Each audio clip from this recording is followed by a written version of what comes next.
It's a spectacular two-part Buffy event, Becoming. We're about to make history.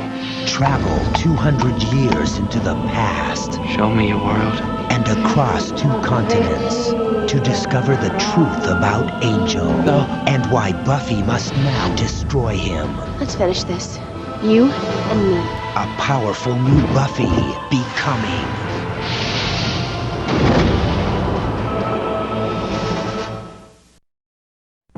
Everything about television's most dangerous romance is revealed. He's the only man she's ever loved. When you kiss me, I want to die. But his embrace with darkness comes back to haunt them both. No. A special 2-hour event.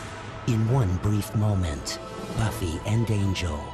To love or to die. Buffy the Vampire Slayer. Hello, yo, and welcome to this week's edition of Slade, the Buffyverse Revisited. I'm one of your hosts. I'm Jeremy. I'm Batman. Balls. Sorry. What you should have done was been like, Sorry. don't lie to me. Don't lie to me. No. I'm your other host, James. And this week we will be Batmaning into season 2, episode 21, our penultimate episode, Becoming Part 1. Yes. So, oh my God. Like, after the complete steam pile that was last week's episode, Mm-hmm. oh my God, these episodes felt so good. These 2 episodes, I texted you. I mean, we have talked. Yeah, we've talked a couple times. Yeah, and these episodes are so up in my feels. They, like, not to give away too much of what I want to say about these episodes as a whole when we're done, but I struggled to find even anything to nitpick. Oh no, you know me, I can always find, not necessarily nitpick, but to like point out and laugh, but right. I can do that, but no, they're absolutely fucking spot on, badass episodes. This is, like, we've said it before, me in particular, as we've gone through this rewatch,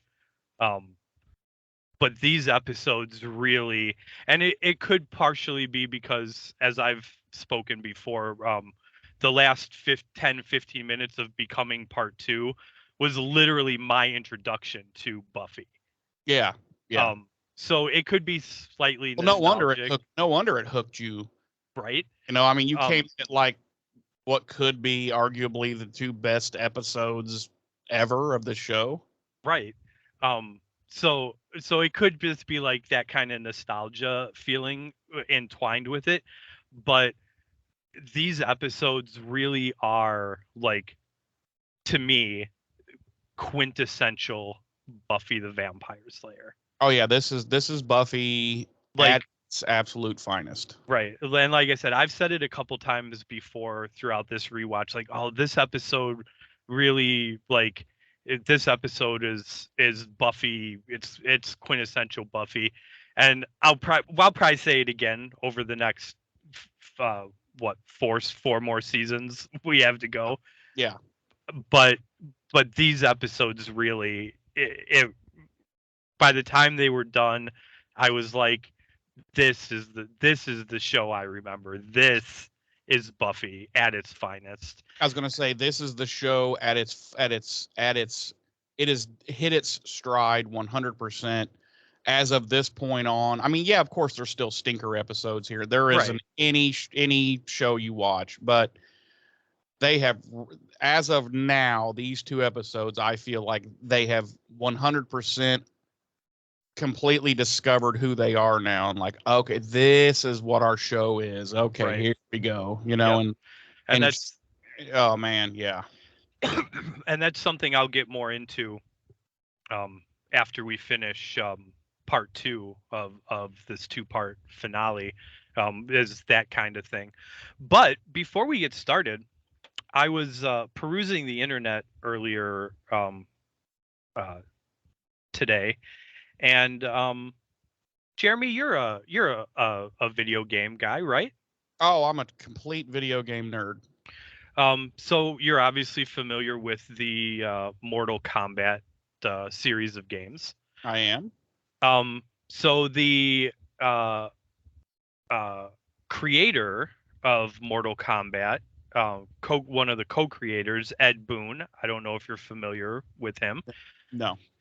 He's one of the co-creators of Mortal Kombat, and he apparently has the tendency to hop onto Twitter or Reddit and do AMAs, which is many of you may know are big fan question and answer sessions that Ask me anything. It stands right. Ask me anything. Typically, the more famous amongst us are those who do them on Twitter, Reddit, whatever. Yeah, like so, I couldn't even do it because I would be bogged down and I would not. That's why I've never done it. Like I don't have time to answer just the plethora of questions that would. Yeah, the questions would be in the six figures before I could even figure it out. So, and, I mean, like Twitter's not even gonna make it that long. Right. Yeah, and frankly, I hope it doesn't. But go. You may go on. Yes. So the co-creator of the Mortal Kombat franchise, Ed Boon, did a Ask Me Anything on Twitter, and of course he was asked various questions about special guest characters in the Mortal Kombat franchises. Anybody who plays video games knows over the years they've introduced Freddy Krueger, Jason Voorhees, Predator, Alien, Terminator, Leatherface. And they asked him Leatherface. Okay. Leatherface. All right.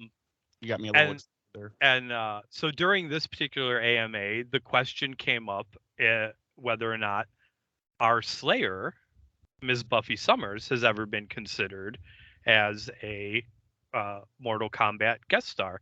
And he said that several times over the years, they have tried to include her, but the rights issues have never been able to be worked out.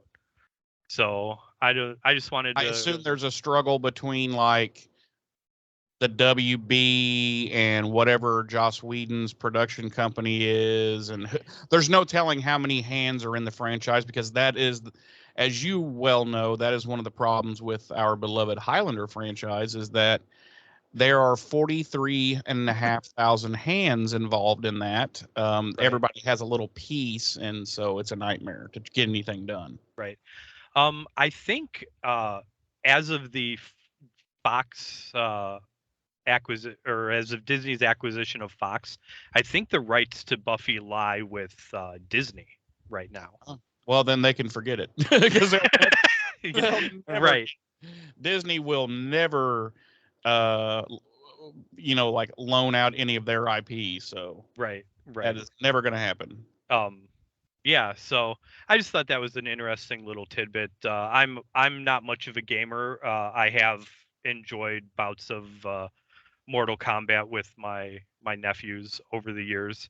So I thought that was an interesting little tidbit, and thought it would be fun if one day we could get Buffy into a Mortal Kombat game. Oh hell yeah! I couldn't play any bouts of Mortal Kombat with youngsters because they would fucking destroy me. My old reflexes just wouldn't. Right. I do miss playing the old Xbox Buffy games. Yes, I have them and the original Xbox. And Chaos Bleeds. Yeah. So they weren't great games, but they were fun. They were great for when they came out and for what they were. Oh yeah. I was like, oh my god, they're doing Buffy. What? Right. Yeah. Especially the chance to kind of quote unquote immerse yourself into that world and like direct to its outcome. But anyway, yeah, I thought I'd share that. I thought that was an interesting little tidbit of information from Ed Boon there. So, all right, James. Why don't you take some goodness from the refrigerator that's been marinating, throw that on the grill and sizzle us up some delicious dates and deets. Meaty. As Mm. previously stated, we are Batmaning into Buffy the Vampire Slayer Season 2, Episode 21, the 33rd episode of the series overall, and our penultimate episode of Season 2, Becoming Part 1. Our episode director is He Who Shall Not Be Named, and our episode credited writer is also He Who Shall Not Be Named. Our original air date was May 12th, 1998 on the now defunct WB network. Our regular cast, as always, includes Sarah Michelle Gellar as Buffy, Nicholas Brendan as Xander, Allison Hannigan as Willow, Charisma Carpenter as Cordelia, David Boreanaz as Angel, and Anthony Stewart Head as Giles. Our guest stars this week include Seth Green as Oz, Kristen Sutherland as Joyce, Julie Benz as Darla, Bianca Lawson as Kendra, Jack McGee as Doug, Richard Ryle as Merrick, James Marsters as Spike, Juliet Landau as Drusilla, Armin Shimmerman as Principal Snyder, and Max Perlich as Whistler. Basically, everyone and their brother's uncle. If they have any type of association to the show, they're in one of these, both or last two episodes. Our episode synopsis this week reads, while Angel attempts to unearth a demon who will annihilate the planet, Buffy reluctantly decides to destroy her former lover. Meanwhile, Willow unlocks a secret. Okay, that one's actually pretty good. That's I not, thought so too. that's not a rotten one as normal.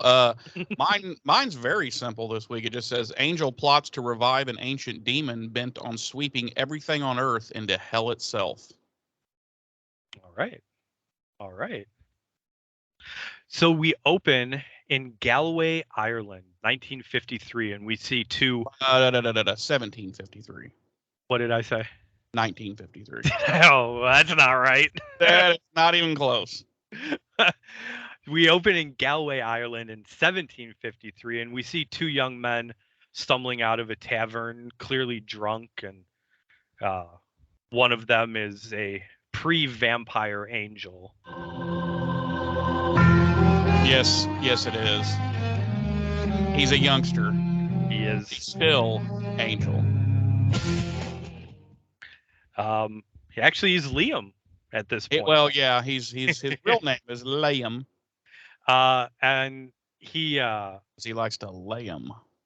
He stumbles out of a bar drunkenly with a friend of his, and his friend passes out. And yeah, he's a very poor friend. He is a poor friend. Says to his friend passes out on the street there drunk and just passed out, and he's like, okay, you just rest there, and he just leaves him. He does, because after his friend passes out, young Liam spots a beautiful young woman in an alleyway in the distance, and we cut to her as she turns to show her silhouette, and it is Darla. He follows her into the alley and offers to escort her home, and she offers to show him the world, and he's intrigued and accepts her offer, and she tells him to close his eyes, and when he does, she vamps out and bites into his neck and takes a big old swig of some Liam juice. She does, on the rocks. And she pulls away from him and cuts open her chest. Which with her, I kept rewinding that, and I was like, she just took the tip of her finger and ran it across her chest, and it just cut open. I'm like, what? I think we were supposed to believe that it was her fingernail, but she there didn't was even no fingernail. But she didn't even have her fingernail like pressed to her chest. It was literally just her. Yeah, finger. Like couldn't they have put some Lee press-ons on her and made she had a fingernail. Oh. But it clearly, when she drew it across her chest, like the nail was clearly not touching the skin. It was, you could see it was just the tip of the finger on the skin. Yeah, and I was like, okay, well, she has some very sharp fingerprints, apparently. Right. Like, they could have at least had her press the nail into... Yeah, or pull a little dagger out and do it, or anything, you know? But Wait, so she cuts open Told her you I can nitpick anything. I told you. so she cuts open her chest and pulls his face into her bosom and he And he drinks immediately starts motorboating. He's like, and he drinks her blood, and we witness the siring of Liam into Angelus. This is what? Go ahead. I said, no, I just said, yes, we do. This is actually the first time we see a siring on screen in the show. Yeah, and it's very anticlimactic. Let's put it that way. Yes, because then immediately we cut to the present day and we see that Angel's watching from the shadows as Buffy is fighting a couple of vampires in the cemetery, and she kills one of them and then tells the other one to get a message to Angel, and that vampire ends up attacking her, so she kills him, and she's like, fine, I'll tell him myself. And at that point, Xander, who has apparently been there the entire time but knocked unconscious, wakes up, and they have a little exchange, and Buffy tells Xander that, it's all going to be over soon between her and Angel, and we cut back to Angel as he says, yes, my love, it will. And we cut to the credits. And that is our cold open. That is our cold open. So Xander has had, by my count, we've done, this will be with the 33rd episode. Yes. This is our 33rd episode. I would say Xander's had at least 30 concussions at this point. Oh, the man is so concussed. He already has CTE at this point. Oh yeah, it's amazing he graduates high school at all. Wait, this might explain him later in the episode. Spoiler alert, he's like a huge dick later in the episode. Like massive mood swings. CTE, bro. It could. It could be. It could. Yep. Anyway, we come back from what would have been our break, and we're it's clearly some archaeologists working on like a huge chunk of, it looks like a big chunk of rock that's been unearthed for somewhere. They're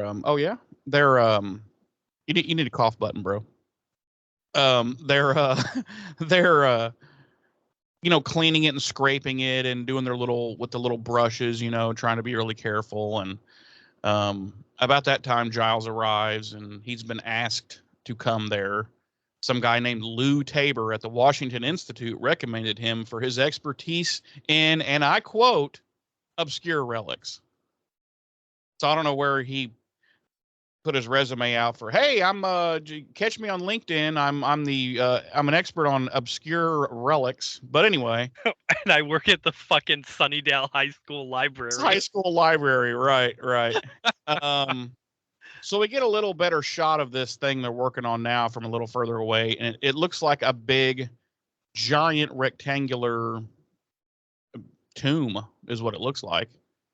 And he come to find out construction workers had dug it up outside of town. They have no clue what it is, and there's this weird writing in this particular area that this woman's working on. It's like runes or something, and Giles asks had it been carbon dated, and the guy's like, yeah, we'll get the results in a couple days. And by the way, the guy he's speaking with is like the museum curator, who seems so fucking clueless as to, he just does not, he comes across as like an 80s detective with like coffee stains on his shirt. Got like he's all disheveled, like his his ties. He's got a donut in one hand and a cup of coffee that's he's smoking Marlboro. Right. Yeah. And he's like, what the fuck we got here? We got a dead body over here. But somehow he's the museum curator. Don't you want to open this fucking thing and see what the fuck's inside? Open this fucking thing up. We're missing some people from downtown. Anyway, Giles just picks up a little glass jar and starts breaking off chunks of this rock. And he's like, do you mind? And the guy's like, well, I guess fucking not, since you're already fucking doing it. Like, what am I supposed to say? No, don't do that. A little late now, dickhead. Giles notices where he's breaking this stuff away from, that there's a seal, and he's like, And then it starts singing "Kiss from a Rose." yeah, it's really weird. It's like he's like, wait a minute, and he's like, hush, hush, hush, and he's like, I compare you to a kiss from a rose, and he's like, it's a seal. No, and he's like, so I take it you guys haven't tried to open this yet. And the museum curator, surrounded with archaeologists, they're all stunned. They had no idea that this seal was there and that this was something that could be opened. It took an expert in obscure relics 5 seconds, literally 5 seconds of looking at this thing to notice the seal. And so, but Giles is like, please do me a favor and do not open it until we know, what's what, until I can have a chance to try to, what's the word? I'm drawing a blank. Decipher these fucking runes, and what it says. And I'm like, what, are you just going to Google that? Like, dear Google, what this say is, please. But anyway. Then we cut to Sunnydale High School. It's lunchtime. Obviously, what he's going to do is he's going to take a picture of the ruins and then reverse Google image search it. Right. I mean, obviously, because there's somebody out there who has a website that they've already discovered these runes. Oh, right. And they have deciphered them, and they put up full alphabet, so it won't take long. No, not at all. So yeah, we're at school. It's lunchtime. We're in the lunchroom. Xander's playing with his food, of course, because he has CTE. So, he's pretending like they're vampires, and he's got toothpicks stuck through one, like it's got a stake, and he's like, "I'll kill you," blah blah. It's not even really very funny. Buffy's kind of. Before you go on, I love Cordelia's entire demeanor during this scene. Oh yeah. Because as every episode goes on, I like her character more and more. She, like, when the scene opens and it pans back to what's going on, she is so, like, I don't want to say enthralled, because I think that's too grand a word, but Yeah. she is so into what Xander is doing. Yeah, she's like, with those fish sticks. Yeah. And it's like, it's endearing. It's very endearing. Yeah. Yes. Yeah. She, like I said, I mean, spoiler alert, she ends up becoming one of my very favorite characters when she goes on to Angel. But yeah, anyway, she's finally becoming the Cordelia I love as these episodes have been going on. So anyway, they're talking about Angel, and Buffy's just fucking over it. She's ready to be done with it and just finish this thing. But then she's freaking about finals. They all start talking about finals, but Willow's like, I'm gonna get you through them, and how about I tutor you today after my 6th period class that she's still teaching, by the way. Holy fuck! Don't get me started on that. And Buffy's like, okay, cool. And around that time, Snyder comes in, and he's like, this is not an orgy, people. This is a classroom, because Willow's sitting on Oz's lap and yada yada. And they're like, basically, fuck off, dude. And he looks at Buffy and he's like, just give me a reason to kick you out, Summers. And I'm like, what kind of principal goes around and is like, one day I'm going to expel you. Right. He's like actively rooting for the failure of these children. He's like actively plotting against this particular student. And I'm like, when has that been a thing? But I don't know. Anyway, then we cut to a flashback again. We're in London, 1860. So about 100 years or so after Angel has become a vampire. And basically he's in a church, which I've always had problems with this in this show. The fact that vampires and demons and whatnot can go just go right into a church, no problem. I don't like that part of their ignoring of the lore. I've always liked they could the type of lore where a vampire, a demon could never go anywhere near a church, like inside of a church or anything like that. But this show does it a lot. So I never had a problem with it. And I'll tell you why. Because I think if you start to, and granted, I understand that a lot of, you know, um, things to do with vampires are rooted in religion and Mhm. Catholicism, Christian, holy water, crosses, things like that. Um, I I've actually never been a fan of that aspect of vampire lore because I think at that point y- you're um uh what's the word, what am I looking for? So I think at that point you're you have to question, like, well, what about every other religion in the world? You know, No, no, you no. see Oh, no, no, no. I'm not saying I'm saying if it's religious, like they shouldn't be able to go into a temple. right. Shouldn't be able to go into. You have to forgive me. I don't know a lot about. I'm not a religious person, so I don't know a lot about religions. But Right. holy ground is holy ground. You know. Right. And I get that that's what you're saying, and what I'm saying is I like that aspect of the lore in this because I think if you do start acknowledging that whole idea of holy ground to other religions, then suddenly, like, you're really limiting your uh a scope of where these monsters can be, so to speak. I mean, I guess, but I don't know. I just our favorite show, Highlander. They Right. make use of holy ground, and I've never really seen it to be a huge problem or a limitation. I think there needs to be a, especially when you're talking about a literal, because that's a vampire is a literal demon. Right. And I just think a demon from hell shouldn't be able to ever step foot onto any type of holy consecrated ground, and let alone as Angel is doing in this scene, sitting in the confessional booth eating a priest. So I would think there should be some type of repercussions for that. But anyway, that's what he's doing. He's sitting in a confessional. He's eating the priest, and a mortal woman comes in, does her little. I'm not a Catholic. I don't know very much about Catholicism, but she lays down or lays down.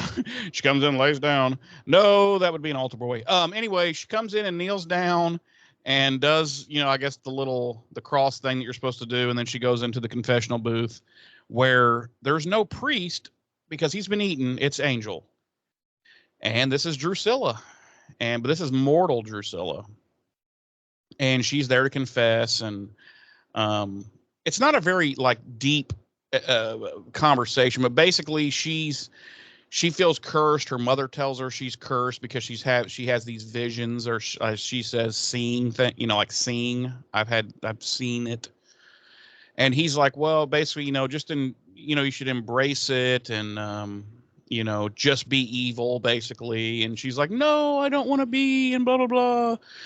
And then he's finally like, okay, fine. How about 10 Our Fathers and an act of contrition? And she's like, okay, thanks, bye. And but he's clearly intrigued by this girl, um, and her potential seeing of visions and whatnot. So I think that is what begins his kind of obsession with this young lady named Drusilla. And you can tell that she's when she's a mortal. I'm sorry, when she's a mortal, as she is in this scene, she is not nearly as weird and like, you know what I'm saying? You know the things that how I hate about Drusilla. Right. She's much more normal, but she's clearly a little mentally. She's kind of being driven a little mentally insane with these visions and the fact that her mother and everyone around her is telling her she's evil, and all this stuff. And Right. so, anyway, it was interesting to see her pre insanity. Yeah. Oh, definitely. That's probably my favorite aspect about this particular part one of these two-part episodes is seeing even these brief glimpses of Angelus, like pre-vampire, and Drew pre-vampire. Yeah. Yeah. Yep. So then we cut to Drusilla, we're back to modern day now, and she's arriving back at the mansion, and Spike's sitting there in his wheelchair reading the morning newspaper, and I don't think this was. I want to think that this was not scripted, because it seemed that James Marsters, who plays Spike, right? Yeah, James Marsters, right? Yes. Okay. Yeah. Wow. My brain just shut off for a second. I was like, wait. Anyway, it seemed like he was totally caught off guard by this, but he's sitting there in his wheelchair reading the morning paper, and Drusilla has come down the stairs there into the little courtyard, and Angel's coming in from behind Spike, and he walks by. As he walks by Spike, he slaps him in the back of the head, like just a little cuff in the back of the head, but it totally looks like it catches Marsters completely off guard. And I mean, he goes with it, which is good, but I thought it was fucking hilarious.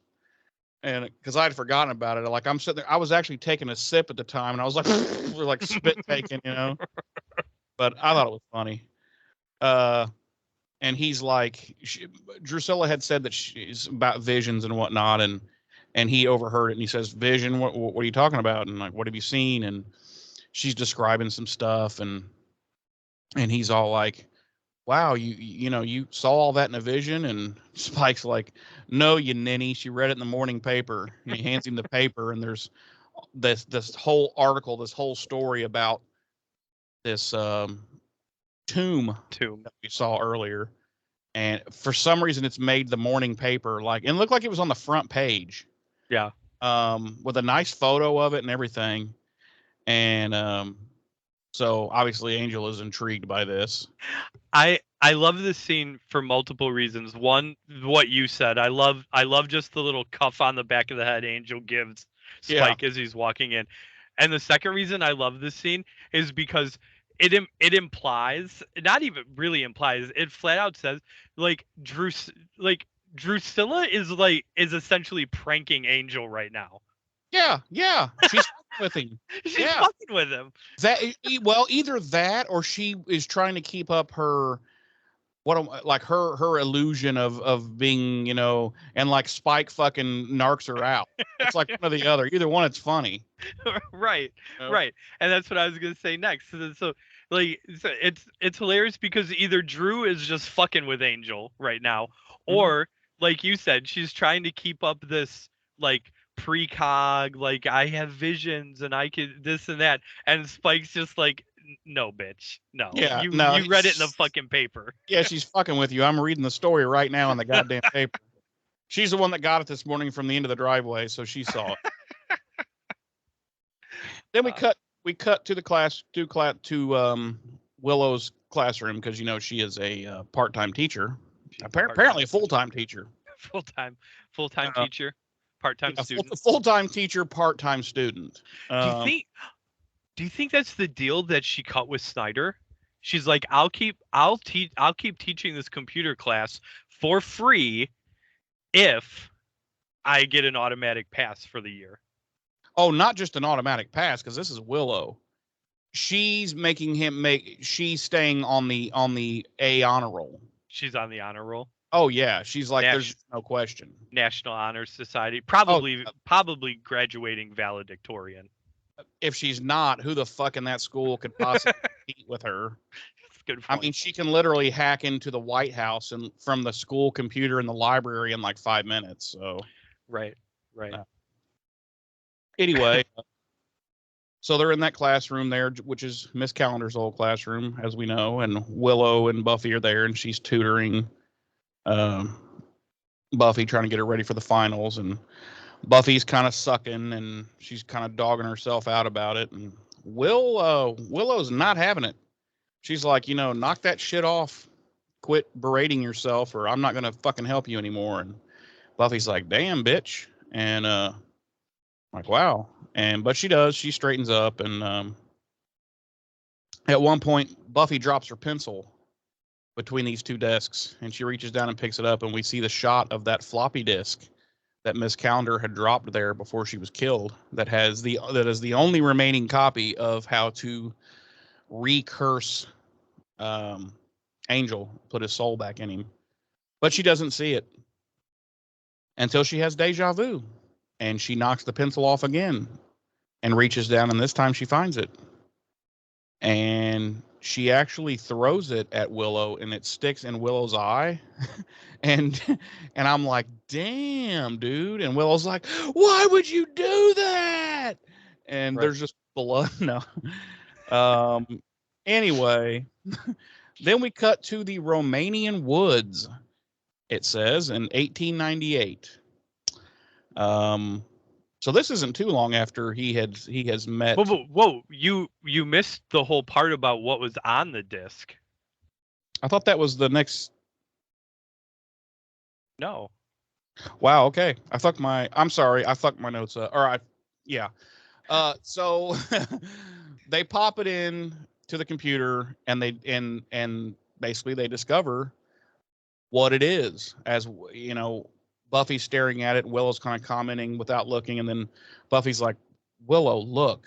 And Willow starts looking, and they both kind of realize at the same time what it is. It's that Miss Calendar had succeeded in finding or in translating the text in order to recurse Angel and put his soul back in, and they're like, "What?"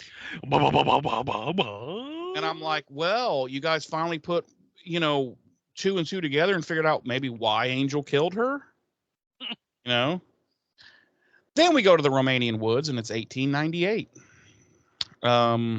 Exactly 100 years before the beginning of this show. And Angel's running through the woods, and he's freaking out and breathing all heavy, and blah blah blah. And we cut to like this dead girl, Romanian girl, obviously, and she's being put on a funeral pyre and stuff. And then we cut to this old woman who's chanting this weird shit. We don't really know what it is. And then Angel bursts out of the woods finally into this campsite, and he falls down and blah, blah, blah. And this guy comes out of his caravan, and he's like, "It hurts, doesn't it?" And then Angel's eyes flash, and we know that this old woman had been chanting the curse and has put his soul back in him. And he's like, everything you've done for 100 years, you'll feel it forever. It'll haunt you, all the suffering. But Angel's like, I don't understand. Like, what do you mean? And all of a sudden he like realizes he's like flooding with memories of all the shit he's done since he's been a vampire, and it's fucking him up. And then the guy's like, lol, and he teabags him and he leaves.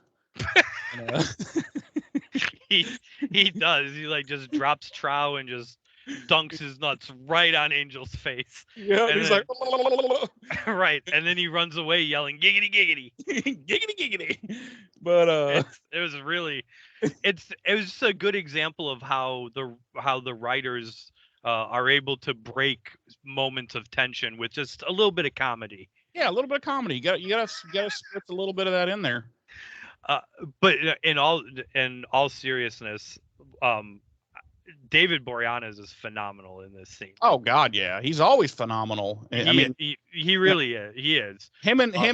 He and Sarah Michelle Gellar, they always they never phone shit in. They're 100%, dude, and that's probably why the two shows were so good. I think there's not a lot of actors that really there's a lot of great actors out there, don't get me wrong, but I don't know that there's a lot of actors out there that can be great with just emoting. Yeah And like and Boreanaz in this scene, it's a relatively brief scene in the scheme of the episode, but you see everything that Angel is going through emotionally in that scene. Confusion, torment, horror, just everything, just in such a quick scene, and he's so good at conveying all of it, just bam bam bam. Yeah, it's almost like he's a professional actor.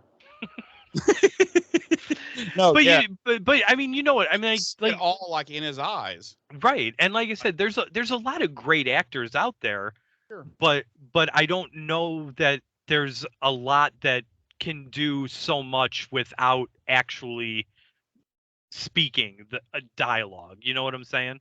Right. Yeah. And yeah, he's. I mean, like I said, he and Sarah Michelle Gellar, they're just fucking good. They were born to play these roles. I'm not saying only these roles at all. I'm just saying like it's like they were born to play these roles. It's like they knew these characters through and through. I mean, and this is only the second season, but it's like they already were like, "Oh, I got it. I got it. Right. I know exactly who and what this character is. Yep, got it. We're good." Yeah. So, anyway, we then cut to the library. And Willow and Buffy are presenting this printed off stuff to Giles and explain to him that apparently Miss Calendar succeeded. She did find she was able to decipher this text and discover how to recurse Angel and put his soul back in him. And boy, is Xander being a fucking dick about it. Xander is such, and it's so. Here's the thing. It's no secret. Like the only reason I agreed to do this podcast with you was so that I could spread Xander Lavelle Harris slander all over the internet because I fucking hate him. Right. And he is such a dick in this episode, and in this scene in particular. But at the same time, it's kind of hard to completely hate him because to some degree you see where he's coming from. I tried to put myself in his shoes, but here's I have two reasons that I'm not feeling what he's jiving here. I'm not picking up what he's putting down. Number one, he's always hated Angel from day one, 100% out of cock Jealousy. just cock envy, just straight up envy, no other reason. And number two, he knows, all of them know that what happened to Angel, it wasn't really his fault. Right. Like he did what he did because the curse was broken. And you know what I'm saying? Like, so, but Xander's acting as though, well, he's been an evil monster since the very beginning. I mean, why is he even still alive? We should have killed him and it's, Xander's just full of shit. But as they're talking about it is when Xander pipes up, and I have a clip. We're going to play this clip of Xander being a massive cock gobbler. Hi, for those of you who've just tuned in, everyone here is a crazy person. So this spell might restore Angel's humanity? Well, here's an interesting angle. Who cares? I care. Is that right? Let's not lose our perspective here, Xander. I'm perspective guy. Angel's a killer. Xander. It's not that simple. What? All is forgiven? I can't believe you people.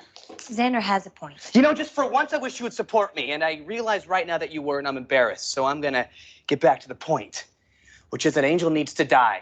Curing Angel seems to have been Jenny's last wish. Yeah, well, Jenny's dead. Can't you hear what I'm saying? Stop it! Stop it! Yeah, so Giles was about ready to fuck Xander's world up. Yeah. So anyway, Buffy just basically leaves at this point. I mean, Willow's like, okay, Buffy, what do you want to do? Like, in other words, you're the only one that can make this call, and you're the only one whose opinion matters. And Buffy's like, I don't know right now. I just don't know yet. And she leaves. And everybody turns to Xander, and they're like, time for a beatdown, bitch. And they all start pulling out chains and fucking brass knuckles, and they're going to fuck Xander up. But we don't get to see him because we cut to the museum. And Drusilla and Angel and the goons show up. Basically, they eat the curator and steal the tomb. Which drives me crazy because that thing has got to weigh, I don't know. I'm going to say at least 3 tons minimum.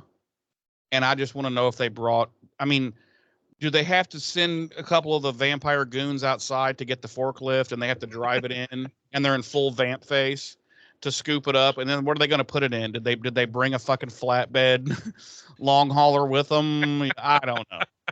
It just seems like they have no problem removing this 3-ton chunk of fucking rock. But anyway, we cut back to Buffy in her bedroom, and she's on the phone with Willow, and she's getting her patrolling goods ready, and she's like, well, I'm going to do a couple sweeps, and then I'll stop by for some more tutoring. And Willow drops apparently an F-bomb on the phone that we don't hear from her side, but Buffy's like, Willow, do you talk to your mother with that mouth? And she's like, yeah, I just don't know yet. I haven't decided. I don't know what I want to do yet. But then she's going through one of her drawers looking for a steak or what have you, and she finds that ring that Angel had given her, and gets all emo, and we're like, oh, we know what she's going to decide to do now. Then we cut to Buffy's doing some patrolling, and what happens, James? She trips on a sewer grate and lands the back of her head on a curb, and just cracks her skull wide open and breaks her neck. Yeah, her medulla oblongata gets destroyed from that back fall. Yeah, and that's the end of the episode. Well, but then Tammy comes walking into screen with her cigarette. Right. And she's like, Tammy's here to take over. Right. She's like, oh my gosh, girlie, that looks so painful. Don't worry about it. I'm here. I'm going to stop the dark that's rising. You take care of yourself, okay, honey? She smokes the whole cigarette in one drag. Yep. And the camera doesn't leave her you see it just, and it ashes. It's a 3-inch ash. Right. And then she drops the ash and throws the cigarette, and it lands on Buffy. And it's burning a hole through her shirt. Yeah. Yep. I have a question. Yeah. Before I get into what happens. Uh-huh. Did I miss the part where you explained what was in the tomb? Or did you not cover that? Well, we got to get back to that. We'll go back to the mansion where Angel tells the whole story. Oh, I thought that already happened. Okay. No. It's coming up in the scene after you're about to do. Okay. Oh, yeah, you're right. I'm sorry. I had my notes mixed up. I apologize. You should apologize and send me a card with a little cash in there. Oh, you know what? I have a card right here. I'll just...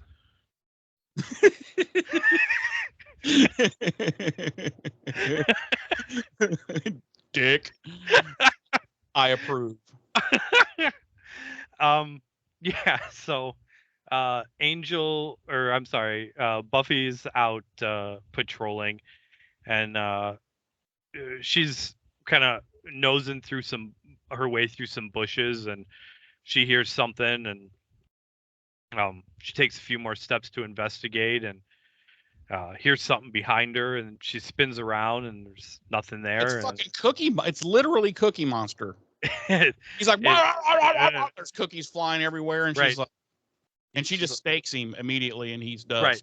Well, she's like, what the fuck? And he goes, C is for cookie, and cookie is for, and she drives the stake right into his chest, and he's like, and he turns into, instead of dusting, he turns into like little balls of cotton. He just just falls down. Yeah.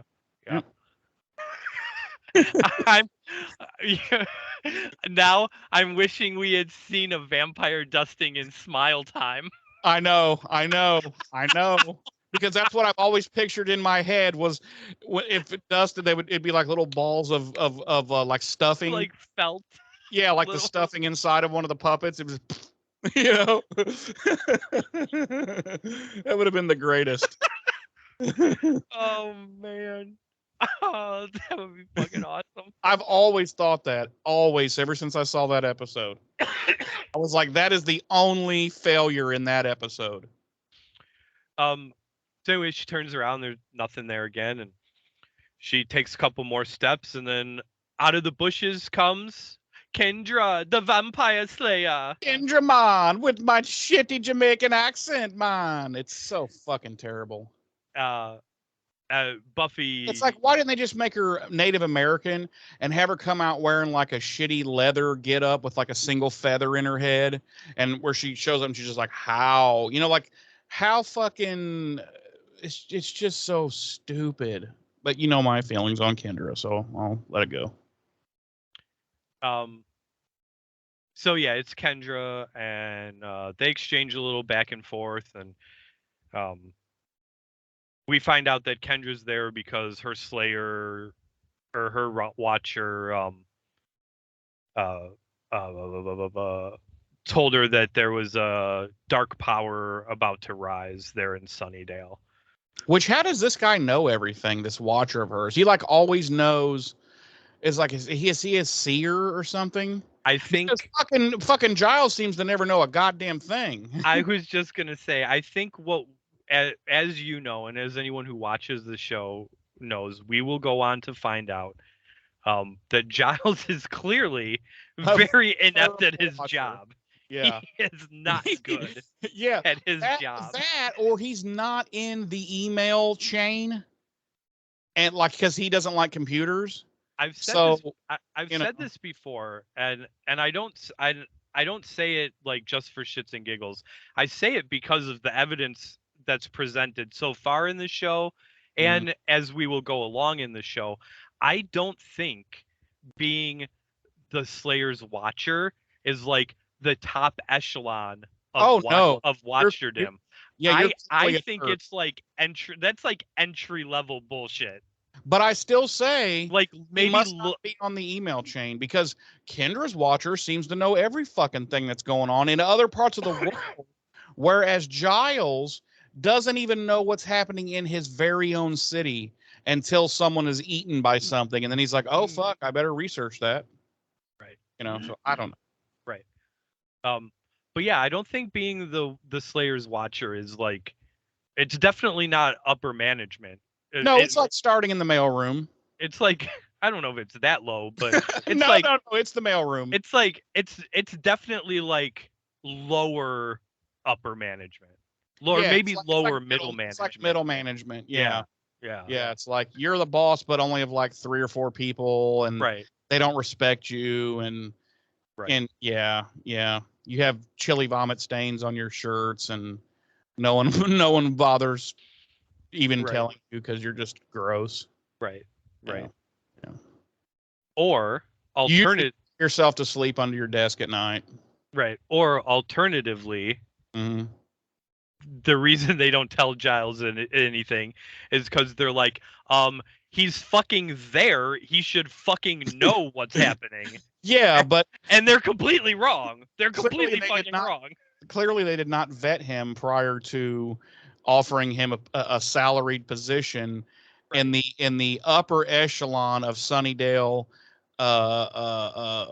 jobs, as the high school librarian. So and so this also begs the question, how come other Watchers seem to know what's going on before Giles, but also why aren't the Watchers in constant communication with each other? Yeah, well, yeah. I mean, there's that, because at this point there are computers and there is the internet. Right. I get it. This is prior to cell phones being, everyone has one in their fucking in their fucking sock, but like, still, I mean, if nothing else, could we send an occasional email?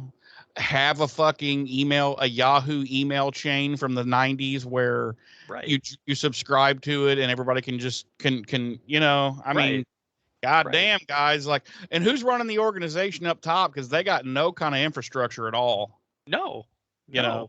It's like 2 guys. It's like the 2 guys from fucking Trading Places, except they're not rich. You know what I mean? That Yeah. the net worth of the Watchers is like $55,000, and it's like it's mortgaged to the hilt. And these two guys are like, "Hey, did you write a letter to Bill in Jamaica?" And the other one's like, "Sorry, who's Bill?" And he's like, "The Watcher in Jamaica for the one our second Slayer." Right, for the second Slayer.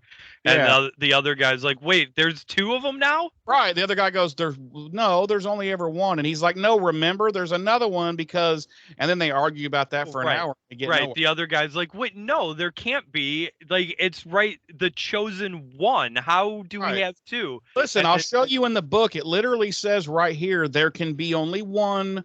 Right.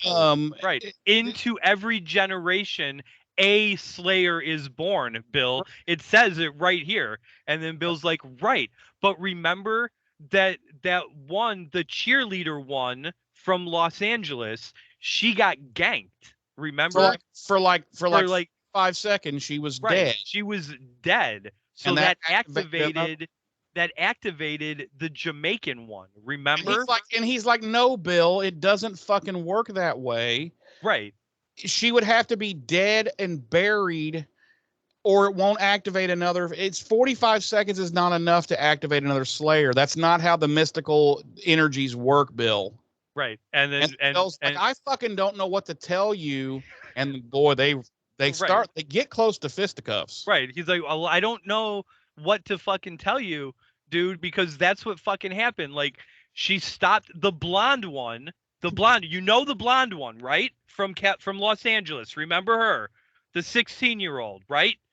So she stopped fucking breathing, okay? She was fucking dead, all right? I don't care if it was 45 seconds or 45 minutes or 45 days. She died. And then we got the black one, okay? The Jamaican one. Remember? And then he's like, remember. So is the point of this, are you telling me you didn't write the fucking letter? Is that what you're telling me? That's all I need to know. And then And he's like, I don't know anything about one in Jamaica. right. And then he's like, "No, I didn't write the letter because I didn't know there was a Jamaican Slayer. And besides that, I don't know how to write letters to Jamaica. Like, do I put an American stamp on it? I don't know. Right. I don't speak Jamaican. How am I going to write a Jamaican letter?" Jesus. He's like, so I don't know what to tell you. And then at that point, Bill is fucking pissed. Bill is furious. And then Bill's like, "So, speaking of fucking letters, have you talked to fucking Giles recently?" And he's like, who the fuck is Giles? Right. And the other's like, "Who the fuck is Giles?" And then Bill's like, "Jesus, the blonde Slayer. Remember, and he's like, what blonde Slayer? He's got a fucking watcher, right? The chosen one has a watcher. It's Giles in California." And then the guy's like, "What are you? We're watchers. We are the watchers." And then the other guy's like, "But we're not the Slayers. You know what? Fuck you. Fuck you." And then he leaves. As he leaves, he drops his Zippo lit he's gonna burn this motherfucker down. Right, like you see he gets up off camera and you just hear like, "Fuck you! Fuck you!" And he's had enough. Yeah. Bill might be to the point, he might be ready to go postal. He might be going out to the shed to get some weaponry. Yeah, whoo. Okay. That's just a brief synopsis from Jeremy and I's planned Watcher spinoff. Well, that's how the Watchers work, apparently, because right. I mean that's what we've seen thus far from them. So we cut back to the mansion, and Angel and Drew are kind of taking a stroll, and Spike's there in his wheelchair, and I thought you were going to say Drew. They're just kind of fucking, and they're fucking right in front of Spike. Yeah, right in front of Spike because he's in that chair. Right, like it's rude. It's just so rude to them. At least turn the guy around in the right. Come on. No, and they're all staring at the obelisk, the tomb. And it's in front of the fireplace, and Spike has one of the best lines Yeah. maybe in the entire series. Yeah. He's staring at it, and he hears Drew and Angel coming up behind him, and he goes, "It's a big rock. I can't wait to tell them all. I can't wait to tell my friends. They don't have a rock that's big." Yeah. Spike. Yeah, that's the moment when you realize that Spike never has and never will have like grand designs of utter chaos and destruction. No, Like, oh, I can't wait to destroy. No, he just wants to eat some people and, you know, Right. smoke cigarettes and hang out with Drusilla. Yeah. So Angelus proceeds to tell them the story of the obelisk, and apparently it contains a Kathla, a demon who came forth to swallow the world. And he was killed by a virtuous knight who pierced the demon's heart before he could draw a breath to perform the act. A Kathla was turned to stone and was buried where neither man nor demon would want to look. And Angel says, unless of course they're putting up low rent housing. Yeah. So Angel has two of his vampire cronies pry open the tomb, and the lid crashes to the floor and kicks up a bunch of dust, and we see inside, and there's a tall horned Most ridiculous looking thing I have ever seen. stocky stone demon with a sword protruding right out of his chest. And Drusilla, it looks like a demon that like your goth neighbor would buy, made of foam, that they would put like, you know, yeah, like out by on each side of their driveway. You know, it's kind of cheesy looking.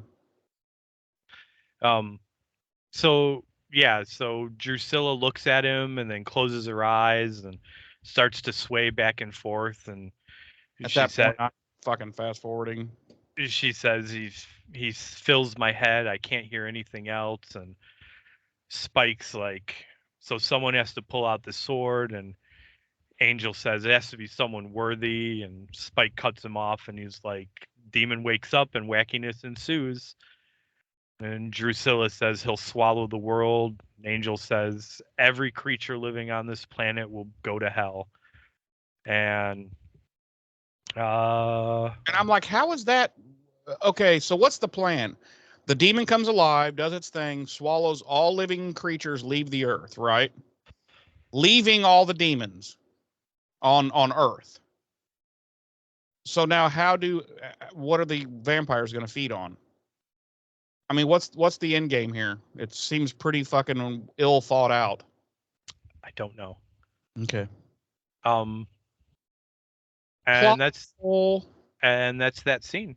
And then we're back in the library. And what's going on there, Jeremy? Giles. Well, hold up. So before you go on, I would presume that vampires don't have to feed on human blood. Like they could probably feed no, they don't. Other demons. Oh, you think so? Yeah. Oh, huh. Okay. I've never even considered that. I'll be honest. Because I was thinking, well, okay, they could just eat animals, but I was like, well, no, because it said every living thing on the planet was going to get swallowed into the hell dimension. So, but again, so just because they're swallowed into the hell dimension doesn't change. Doesn't necessarily mean that it'll change the fact that they're humans. They'll just be in a hell dimension. No, I know, but they'll be in the hell dimension, whereas I'm assuming all the demons who are already on Earth are still going to just be on Earth. Oh, see, I never looked at it like that. I just looked at it as like a Kathla is going to suck everything into a hell dimension. See, and you're maybe right, but I'm saying the way they keep wording it is every living thing on Earth.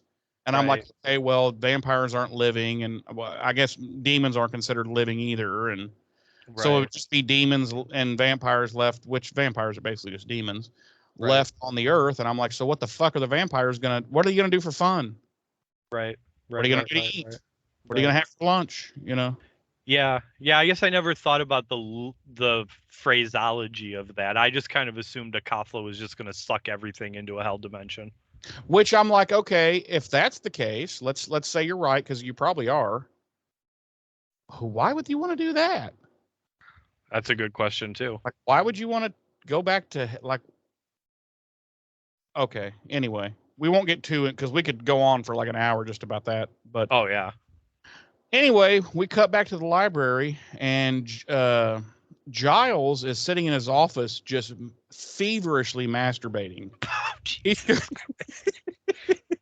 He's completely nude. He has nipple clamps on with a little chain connecting them, and he's looking at pictures of this tomb. That's what he's using to get off. And he's like, "Oh, look at that fucking text, those runes on there." Oh, and about that time, literally everyone walks in on him. And he's like, "Oh, hey, so I talked to the museum and the curator's dead and the artifact's been taken." And they're like, "Can you fucking put some clothes on?" And so he does. He puts some clothes on, and they're like, Buffy's like, "The tomb of Alfalfa?" And he's like, "Akathla," as he's putting his clothes on and taking off his nipple clamps. J- He takes them off very daintily. Yeah, he doesn't unclip then- them, he just pulls them off. Right, he just rips them off, and he's like, Yeah. oh.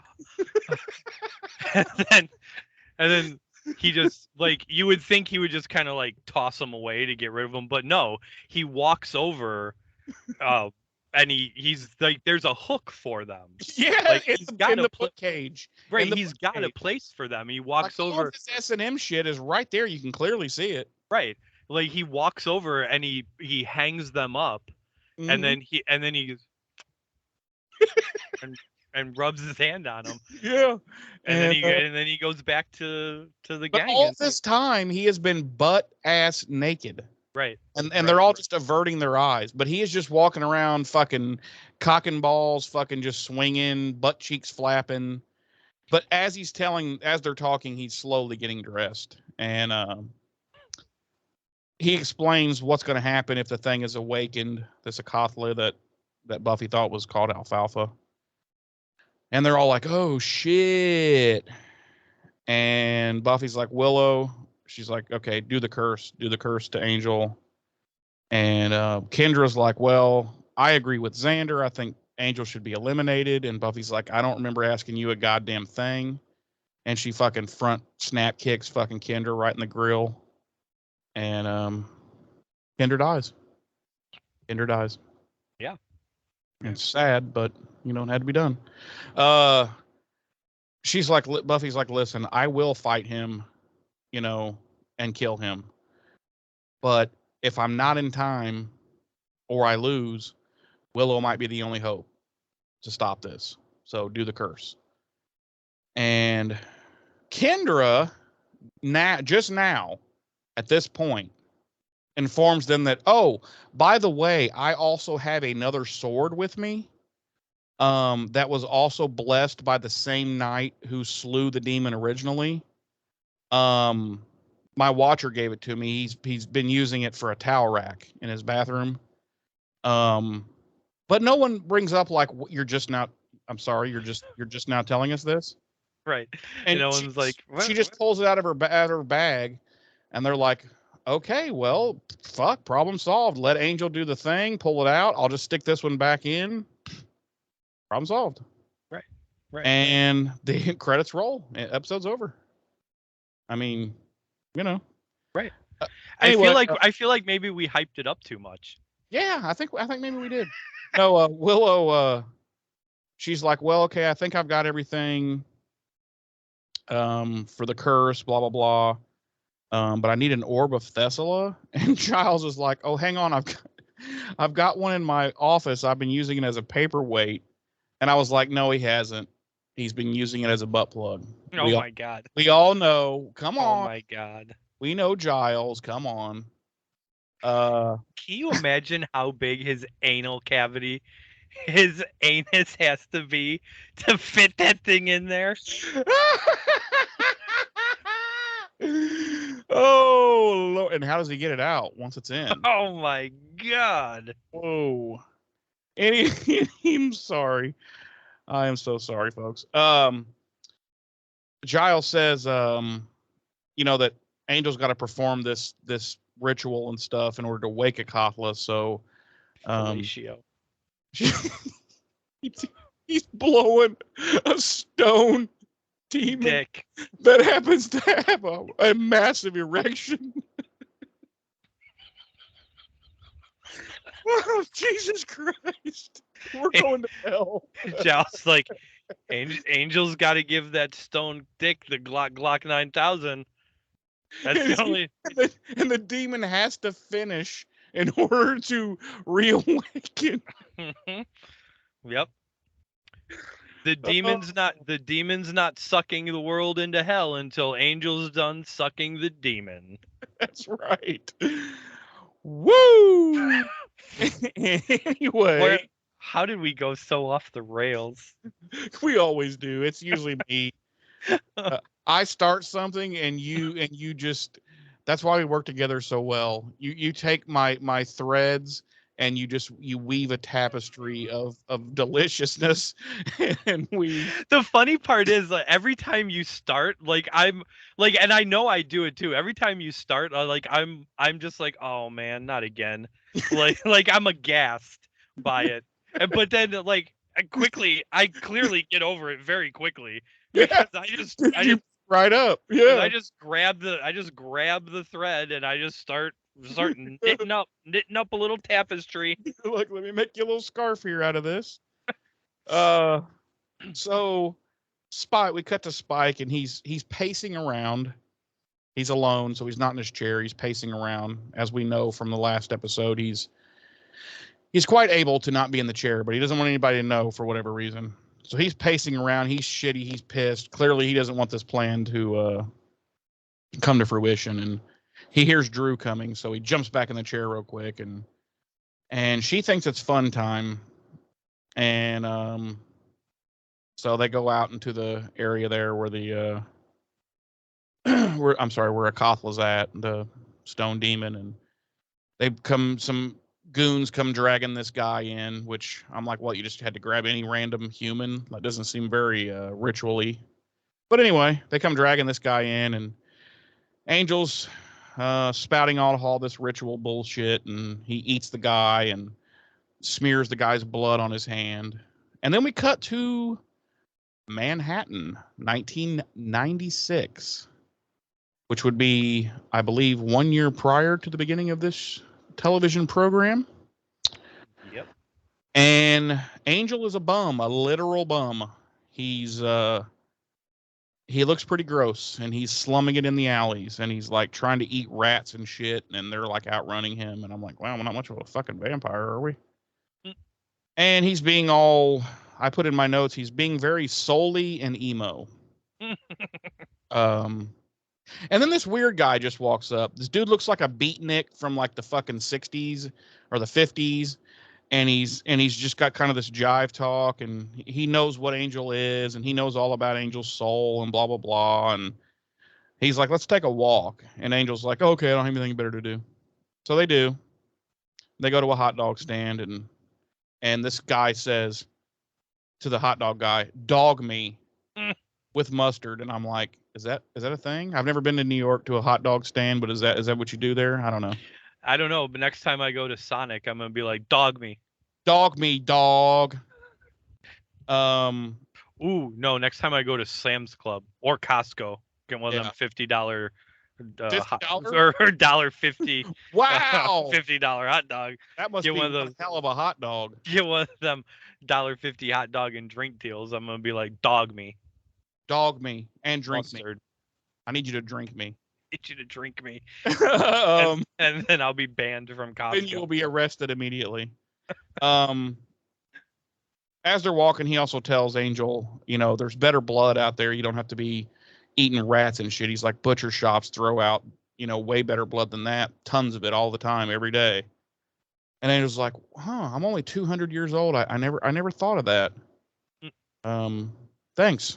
And this guy wants to know what Angel's all about, and He's like, because I know about, he's like, because you could go either way. And by the way, my name's Whistler, and he's a demon, by the way, but he's a good demon sent to fight on humanity's side, apparently.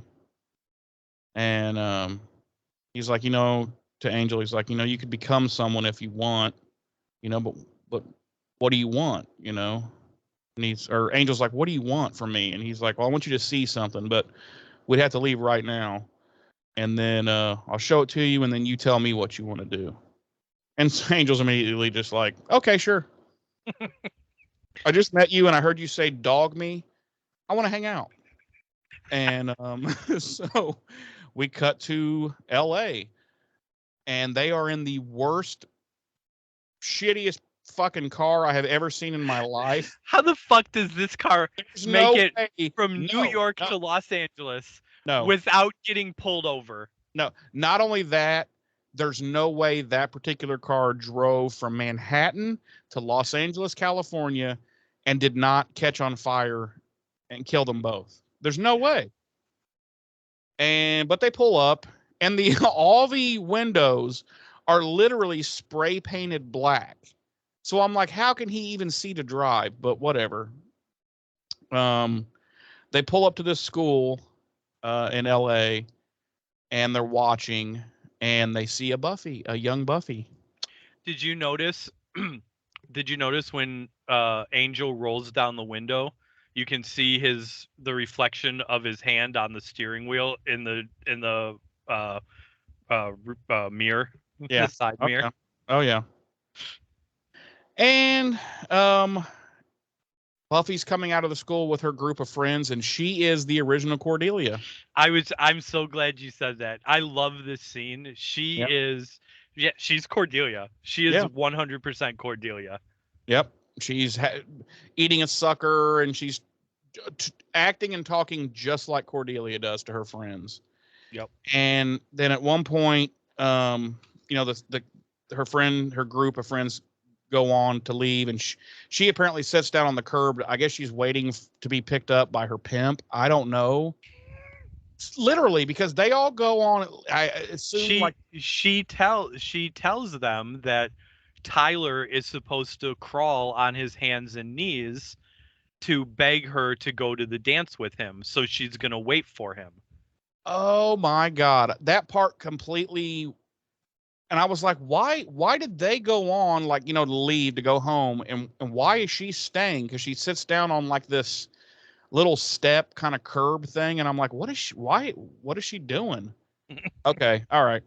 And anyway, so she's waiting apparently for Tyler to crawl on his hands and knees. So Whistler tells Angel, I'm sorry, I got too ahead of myself. This weird guy who looks like a high school math teacher, which if you've ever watched a television program, you have seen this guy thousands of times. Oh, yeah. He just walks up to Buffy. He's wearing a high school teacher's suit. It's like a $50 off the rack Sears suit. And he's like, hey, blonde girl, you're the Slayer. And she's like, okay.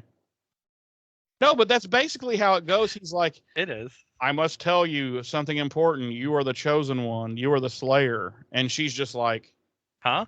Are you going to kidnap me? And he's like, yes, literally.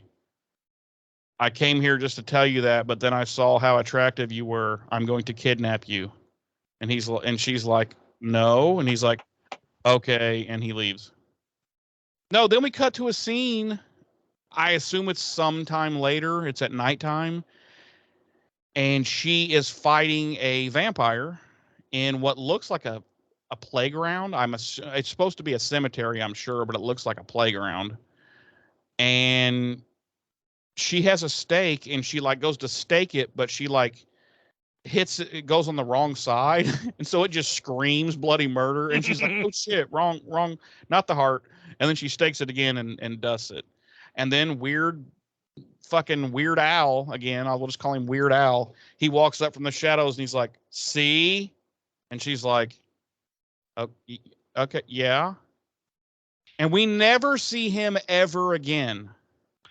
Well, okay, so obviously anyone that knows Buffy, and like this is a very obviously condensed version of the happenings of the movie. Well, sort of. I mean, Right. Like, I mean, this is like, so he's not credited this as such, but like this is Merrick. I guess a very. It's like this guy didn't even have wardrobe. Like he just came to work. Like this is what he wears, and they're just like, that's perfect. We'll just go with that. He didn't even like trim his mustache. It was still really big, and I don't know. Yeah. But we never see him again, ever. No, because Rutger Hauer kills him. Right. That's true. Yeah. So and Angel is hiding in the bushes all this time, by the way, watching all this. And Buffy gets home and her parents are fighting. She's late. They're screaming and yelling. So now we know why the fuck her parents got divorced, because toxic environment. Buffy's in her room ready to slash her fucking wrist because she hates her life. You can just see it on her face. She's like, I fucking hate my life now. And he's still watching from outside of her house like the creeper that he is. And then he heads back to the sewers, and Whistler's there like eating. It looked like Braunschweiger. I don't know what the fuck he was eating. He was just like cutting meat up, and I don't know. Anyway, so Whistler's like, yeah, that kid's gonna have it tough. She's just a kid, you know. There's big bad things out there. And Angel says, I want to help her. And Whistler's like, well, you got to clean yourself up first. And Angel's like, yeah, I want to learn from you and all that. He's like, but I don't want to dress like you. And Whistler's like, I don't blame you. I look like a massive douchebag. And Angel's like, right. So, cut back to the present. So I want to ask you something. No. So obviously we have the power of hindsight on our side. So we know it doesn't really mean anything. But Whistler says to Angel, God, geez, look at you. She must be prettier than the last Slayer. And Angel looked away from him. So did you take that to me? And granted, again, hindsight. But if you were viewing for the first time, would you or would you not take that to imply that at some point in the past, Angel had an opportunity to help a previous Slayer and didn't do it? Because she was unattractive? Or for whatever reason. Or that he found her unattractive? But not necessarily because he found, but he was secluding himself from the world or whatever, and now he's decided he's tired of that or whatnot. But does this not so I don't know. To me, it implies that Angel has had the opportunity to help in the past and hasn't done it. Maybe the prior Slayer looked like Jim Carrey's character on In Living Color, when he used to put the little pigtails in his head, and he was like supposedly a female bodybuilder. Remember that character? Like straying away from the fact that Buffy is pretty. Right. Like, I don't know. I took that line to imply that Angel had this sort of opportunity presented to him in the past and had turned it down or refused. Well, or Whistler had tried to get someone else, some other person, to like help out the previous Slayer, and they were like, no, that she is not attractive. And he's like, what does that matter? And they just left. Right. He's like, what? Whistler's like, what the fuck does that matter in the fight against good and evil? Whether or not she's pretty, you mook. Right. And the guy just leaves, and the other guy was like, now peace out. If I can't get a little piece of good out of this, then I'm not gonna do it. And then Whistler's all like, Angel, he lives in the goddamn alleyways. He will not be picky. I'll go find Angel. Right. And then by the time he found Angel, the previous Slayer had been ganked, and we got Right. Which I always thought it would be interesting if we found out who the Slayer was right before Buffy. I don't think we ever do we? I don't think in the show we do. I Yeah, think in extended media we probably do. Okay. So anyway, oh, excuse you. Wow. We cut back to present time. I'm very professional on this show.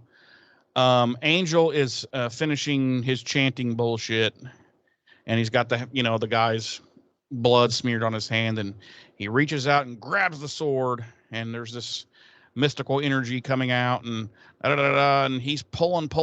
Nothing happens, and it finally just shoots him off of it and knocks him flat on his fucking ass. And Spike is laughing his ass off and making fun of him, and Angel's fucking pissed, and he's like, I must have missed something. I don't know, said the shit wrong, whatever. And Drusilla's like, oh no, what are we gonna do? And Angel says, what we always do, we're gonna turn to an old friend, and we're gonna have our Armageddon, I swear. And Spike's like, we'll see, buddy.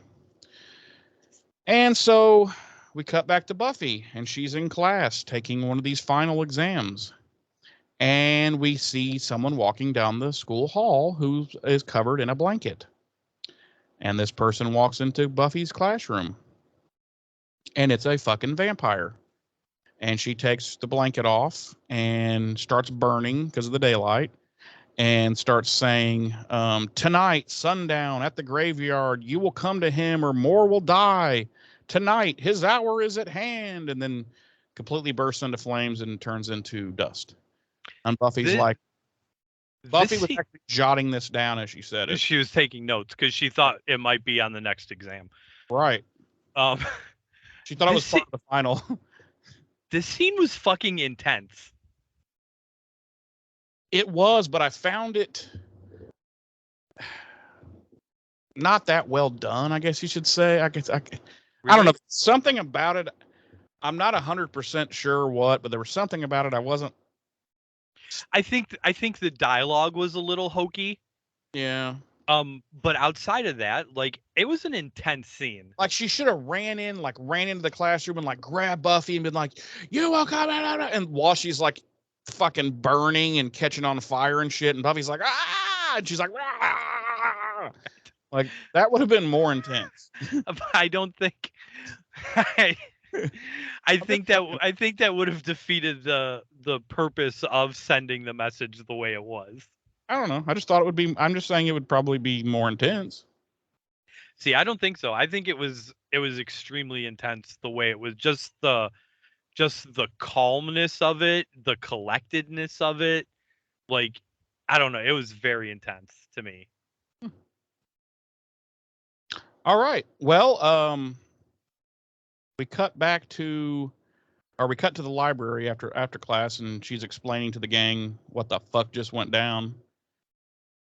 And she's like, I gotta go. I have to go because if I don't, more people are gonna die. And Kendra's like, well, I want to go too. And Buffy's like, no, I need you here just in case. And she's like, and besides, so long as Angel's fighting me, he can't be doing this ritual thing. So that's got to be good. And Willow says she needs about a half hour to set up and get started on the curse to restore Angel's soul. And Giles says to Buffy, just delay him, stay away from, just kill time as much as you can. And then if the curse succeeds, you'll know it when it happens. And Buffy's getting ready to leave, and Kendra calls after her, and I got a clip here of their little conversation. Here. In case the curse does not succeed, this is my lucky stake. I've killed many vampires with it. I call it Mr. Pointy. You named your steak? Yes. Remind me to get you a stuffed animal. Thanks. Watch your back. And she takes Mr. Pointy and she goes. And we cut to the graveyard, and Buffy's there. Angel's waiting. And Buffy has a great line. She goes, shouldn't you be pulling the sword out of Al Franken or whatever? And Angel's all acting hurt and stuff, and he's like, I didn't come to fight. And then he's like, okay, let's fight. And he fucking vamps and runs straight towards her, and they start having their karate fight.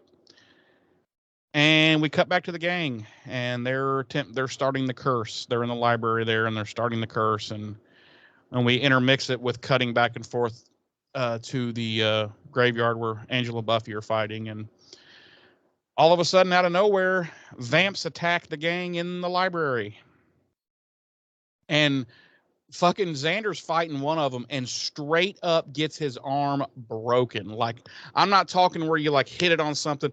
The vampire like grabs it and then grabs him by the top and goes snap and just snaps it like fucking like a Steven Seagal flick.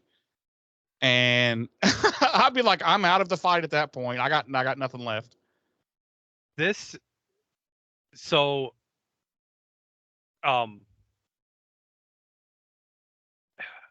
don't want to give too much away before you finish you know what, let's just talk about it as we go. So yeah, Xander's arm gets snapped. Willow ends up getting crushed by a book. Literally crushed by a giant stack. By a bookshelf. An entire bookcase. Yeah. Giles gets the living snot beat out of him. Mm-hmm. Like everybody's KO'd. Xander and Giles put up a good fight. Yeah. Cordelia ends up running away. Yeah, she bolts as soon as it starts. She bolts out the door, and you never see her again. Right. Literally in the show, she never comes back. Drusilla shows up, hypnotizes Kendra, and then fucking slashes her throat with her fingernail. Which drove me crazy because the slice looks like a crayon mark, and there's not a single drop of blood. So I ran through that real quick just to get to this. This scene, you might disagree, I don't know. This scene to me was fucking brutal. Fuck yeah, it was, especially for the 90s. Yeah, it was fucking brutal. It was fucking intense. Quite possibly, up to this point, the most devastatingly brutal scene we have seen on the show. Yeah, and like as the gang is getting all fucked up and everything, we're still interspersing with shots back to the graveyard of Angel and Buffy fighting, and then at one point, he's like, I don't feel like you're really into this or whatever, and blah blah blah. Come to find out, this was all just a setup. And he's like, and you fall for it every time. And then she just immediately bails, and she's running as fast as she can back to the school. And she gets there and flies in and sees all the fucking carnage and everything. Oh, and by the way, Drusilla had said after she killed Kendra, all right, boys, let's get what we came for. And they grab an unconscious Giles, and they all leave with Giles. And then Buffy comes bursting through the doors of the library, sees all this fucking carnage, sees fucking Kendra laid out, runs over to her, realizes she is fucking dead. And that's it. That's the to be continued. That is the end of the episode. Carnage. Well, as Buffy's over Kendra's body, we hear from behind her freeze, and we see a cop with a gun trained on Buffy, and that's where the episode ends. That's not how mine went. Yeah, that's how mine went. No, on my DVD, that's not how it was. Really? Yeah, I swear. The cop thing didn't begin until the beginning of the next episode, and that's how it began. Interesting, because that's how mine ended, and then the next episode picked right up from there on Hulu. They just cut them a little differently or whatever. I don't know. Yeah, that whole final scene, especially intercut with like this Buffy running in slow motion to trying to get to the library in time. To the library. Something we forgot to mention is that, kind of similar to the episode Passion, this episode is intercut with a little monologue from Whistler. I did forget to mention, it wasn't like a major No. It's just Never- like at the beginning of the the very- episode and then at the very end, where Yeah. he's just kind of talking about like the moments in your life that make you who you are, and Yeah. what it's not about the big moments. It's about what you do in the aftermath of the Right. big moments that determine who you are. Right. But yeah, God, this episode was so good. Jeremy, Yeah. how many swords of the virtuous knights do you Mhm. give this episode? I really went back and no, it's a 5. I was going to say I really went back and forth and tried to decide. No, it's a 5 all day long. This is Buffy. We talked about it, in depth at the beginning, but this is fucking Buffy the Vampire Slayer at its peak, full stride, knowing who they are, what they are, the whole 9 yards. And of course, we picked little things apart here and there because that's what the show's about. I mean, that's kind of our job. Right. But no, the fucking episode was fucking brilliant. And spoiler alert, the next episode I think is even better, if that can even be possible. But It's funny you say that because after watching the second episode and kind of doing the write up and everything, I was like, we need a higher rating system. I know there's certain episodes, man, that you're like, wow, this breaks the system. And but I literally don't have anything negative the only negative I can even say about this episode are the 2 special effects things that I mentioned that drove me crazy. The Darla cutting her chest and then Kendra thing. But other than that, there's nothing to it was a perfect episode. It flowed perfectly. I mean, I remember when it came up to the Kendra scene with her, and of course I've seen this, so I knew what was happening. I was like, man, I'm to the end of the episode already. Like, fuck that, this flew by, and you're just like, fuck, to be continued. Thank God it's not in the 90s again. I have to wait another week to see the conclusion of this. Right. And so yeah, absolutely loved it. No complaints. It's definitely a 5. It's definitely going in my must-see list of anyone to show to. Both of these, part 1 and part 2. And so yeah, that's all I can even think to say. James, Yes, sir.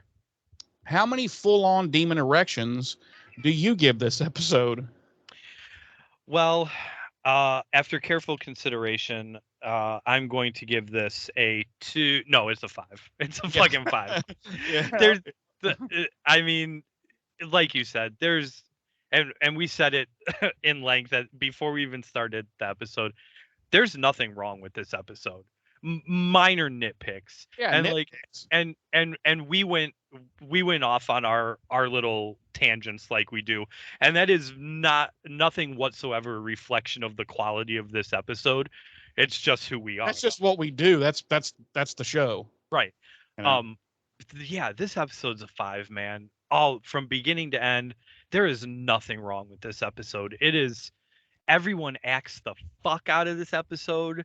Everyone Except is for the washer guy that comes to, he phoned that shit in because I've seen that guy in a million things. yeah.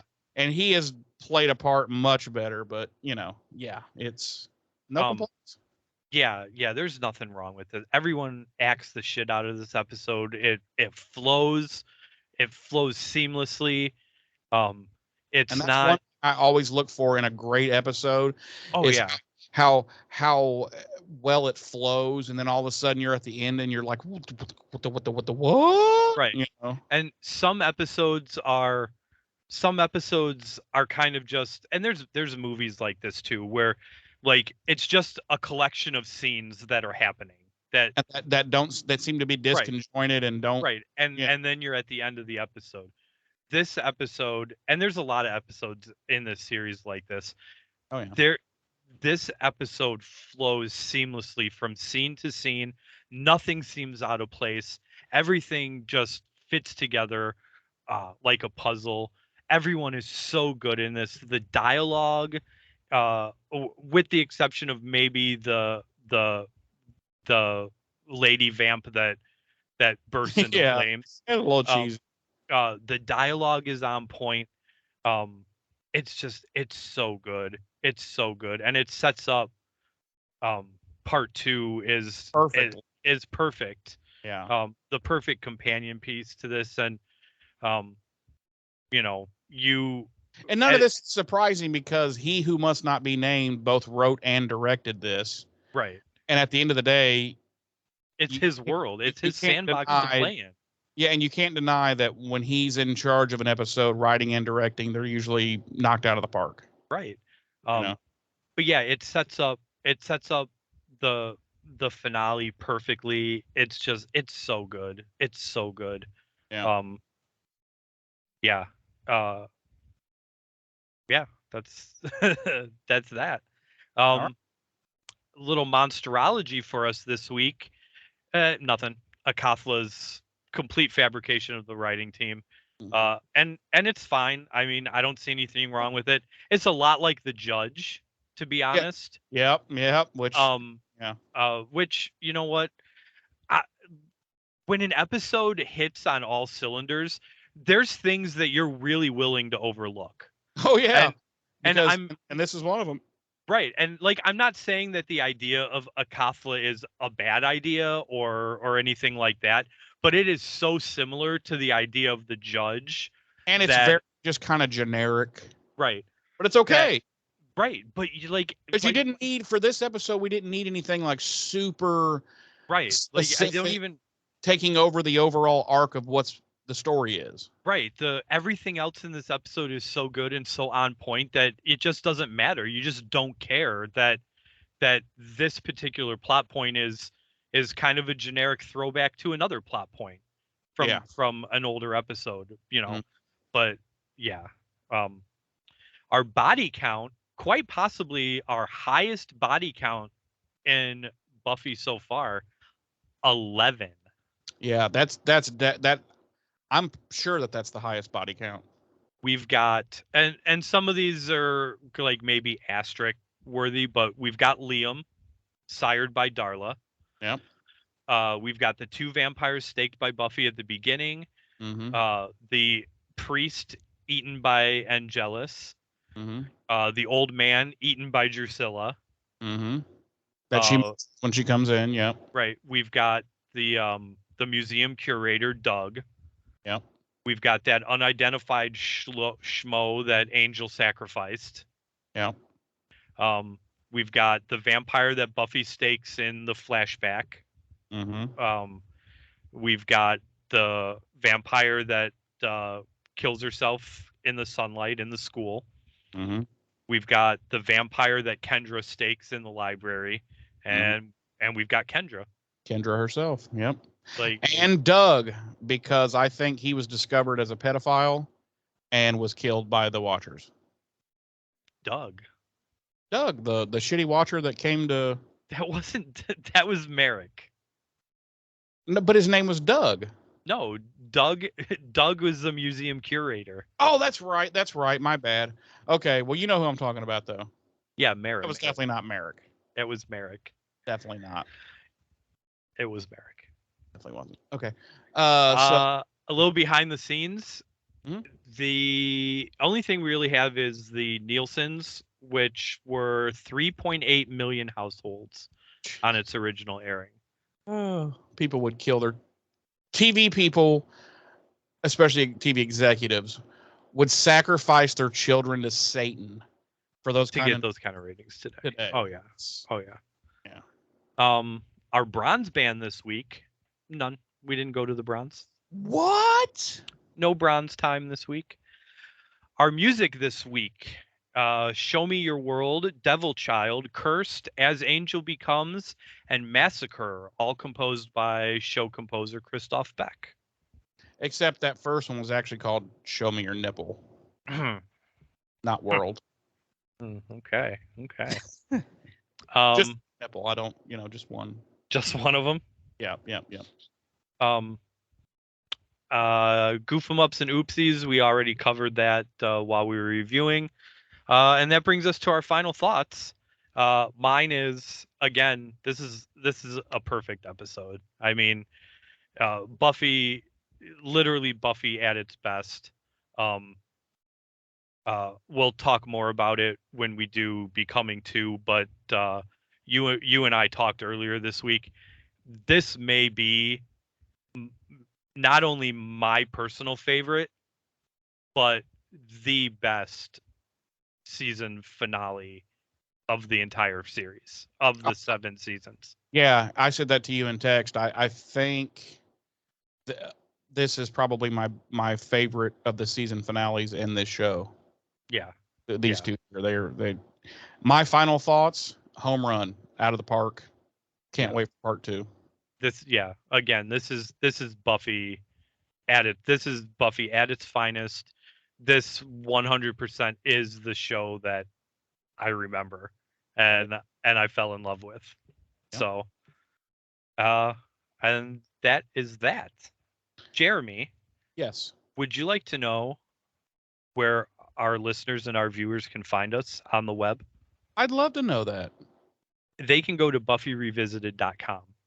Oh, that's simple. And they will find a link to our YouTube channel where they can view the podcast. Our lovely visages.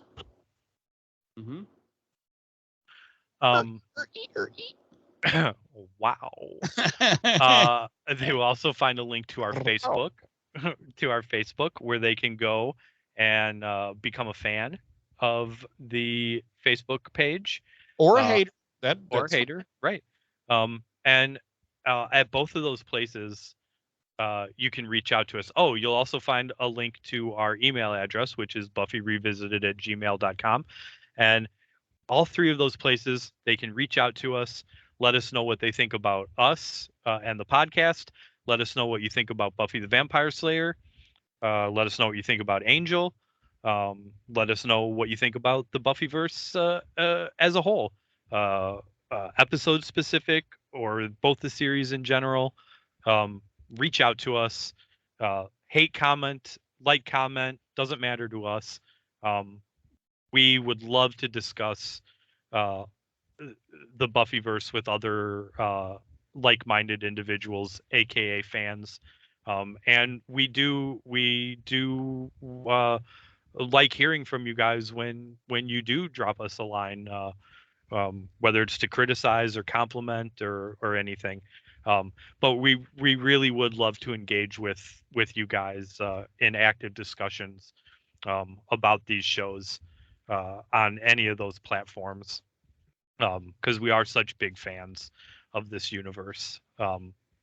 So that's all I have. Slapsolutely. Well, I would like to thank everyone for joining us this week. And we look forward to wrapping up. James, we are wrapping up season 2 next week with episode 22 becoming part 2. Can you believe we are at the end of season? We have done 2 seasons now of this. 2 seasons of this program now. Yes. The final Becoming Part 2 will drop Monday, November 28th. At that point, we will be going on our month hiatus in between seasons. So we will be back on, what do we say, January 2nd? Yes, I'm almost sure it's the 2nd. Yeah. Yeah, January 2nd. Yeah. That's where we'll be starting season 3. That is, we will start season 3, which we can talk a little bit about season 3 when we wrap up next week's episode. We'll lightly touch on it before we head into it, because I've got some thoughts leading into it to cap off season 2 and head into season 3. But yeah, we'll discuss a little bit more of that next week. So that's that. Absolutely. And with all that being said, we will see you guys next week. I've been one of your hosts. I'm Jeremy. I'm your other host, James. Ta-ta.